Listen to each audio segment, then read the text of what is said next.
আসসালামু আলাইকুম, কেমন আছো তোমরা? আজকে আমি একটি নতুন টপিক নিয়ে তোমাদের সামনে আসলাম। আজকের টপিক টেন্স।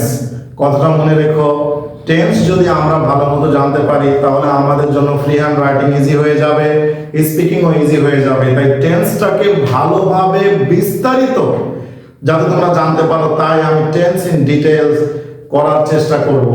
এখানেও পার্ট বাই পার্ট আগাবে, তার কারণ সবসময় মনে রাখবে শর্টকাট নিজেদেরকে তৈরি করে নিতে হয়।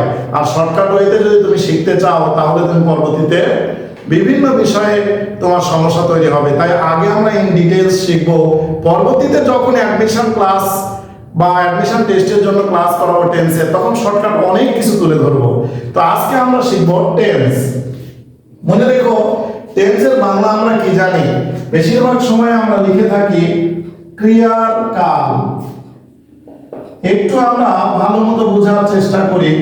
আমরা টেন্সকে ক্রিয়ার কাল বলি, কথাটা ঠিক আছে, এতে কোনো ভুল নাই, কিন্তু অনেকের ক্ষেত্রে এই ক্রিয়ার কাল কথাটাও বুঝতে কষ্ট হয়। তো এটা না বলে আমরা এটাকে কাজের সময় বলতে পারি।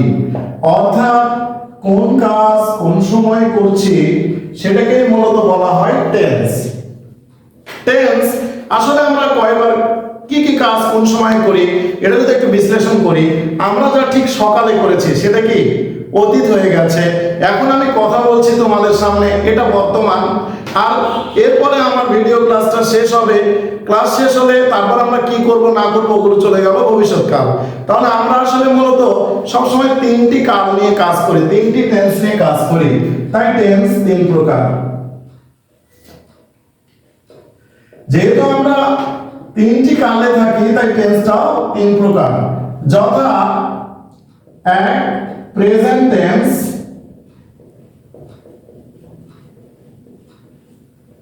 দুই পাস্ট টেন্স, তিন ফিউচার টেন্স।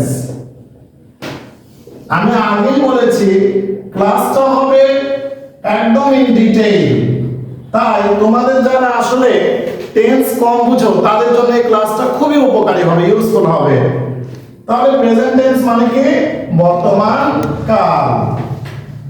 পাস্ট টেন্স মানে অতীত কাল। ফিউচার টেন্স মানে ভবিষ্যৎ কাল। তাহলে টেন্স আমরা পেলাম কত প্রকার? তিন প্রকার টেন্স পেয়ে গেলাম, কেননা আমরা অতীত বর্তমান এবং ভবিষ্যৎ নিয়েই থাকি। তাই যেহেতু এই তিন ধরনের কাজই হয় তাই টেন্সও তিন প্রকার। এবার আসো, এই প্রত্যেক প্রকার টেন্স আবার চার প্রকার। প্রতি প্রকার টেন্স আবার কত? চার প্রকার। প্রত্যেক প্রকার টেন্স আবার চার প্রকার। এখানে একটু মনোযোগ দিয়ে দেখতে হবে, তার কারণ আমরা যে টেন্সটাকে ইনডিফিনিট শিখে এসেছি, আধুনিক ইংলিশে সেটাকে সিম্পল বলা হয়। ইনডিফিনিট কে আমরা বর্তমানে সিম্পল টেন্স বলছি। ঠিক একইভাবে কন্টিনিউয়াস, এটাকে বর্তমানে অনেকে প্রোগ্রেসিভ টেন্স বলছে। সুতরাং নাম শুনে ভয় পাওয়ার কোনো কারণ নাই। তিন নম্বরে আসছে পারফেক্ট টেন্স এবং চার নম্বরে পারফেক্ট কন্টিনিউয়াস টেন্স কিংবা পারফেক্ট প্রোগ্রেসিভ টেন্স। যদি আমরা এভাবে চিন্তা করি তাহলে মূলত টেন্স কত প্রকার হলো? তিন আর এখানে চার, তাহলে টেন্স হয়ে গেল মোট 3 4 12 প্রকার। অর্থাৎ টেন্স মোট 12 প্রকারের হয়ে থাকে। এর মাঝে যদিও 6টা জানলে আমাদের চলে, তারপরেও আমরা ইন ডিটেইলস চেষ্টা করব সবগুলো নিয়ে আলোচনা করতে। এখন দেখো, তাহলে টেন্স মোট 12 প্রকার। Simple present tense, present continuous tense, present perfect tense, present perfect continuous tense.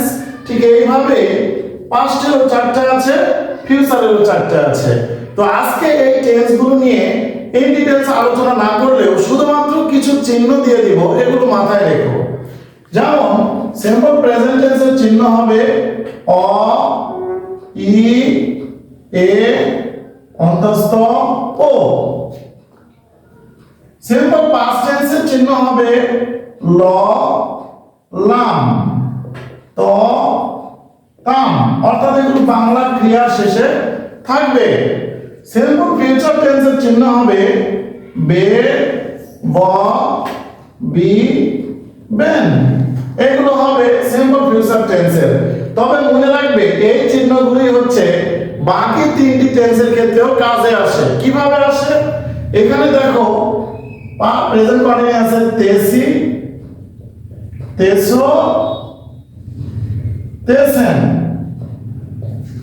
ওটাই যদি আমরা কন্টিনিউয়াসে আনি তাহলে খেয়াল করে দেখো এই ল লাম চলে আসবে, তেসি লো বা তেসি লাম।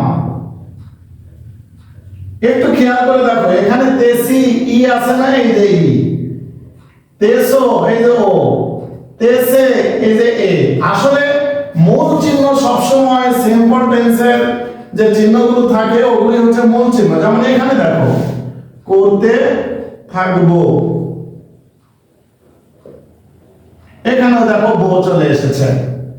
তাহলে কন্টিনিউয়াসের ক্ষেত্রে কিন্তু এই তেসি তেসো তেসেন থাকবেই। ঠিক একইভাবে পারফেক্ট কন্টিনিউয়াস টেন্সেও তেসি তেসো তেসেন থাকবে,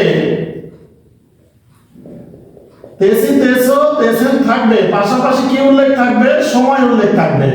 মনে রেখো শুধু কন্টিনিউয়াস টেন্স আর পারফেক্ট কন্টিনিউয়াস টেন্সের মধ্যে পার্থক্য হচ্ছে সময়। তেসি তেসো তেসো তেসেন এগুলোর পরে সময় থাকলে সেটা হচ্ছে পারফেক্ট কন্টিনিউয়াস টেন্স, আর যদি সময় না থাকে তাহলে শুধু কন্টিনিউয়াস টেন্স। এগুলো আমাদের মাথায় রাখতে হবে।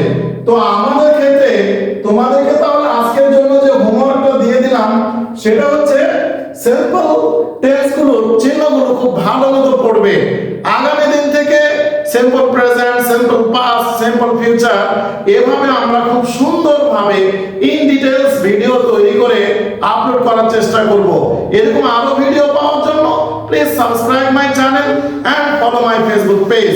Today up to this, thank you all.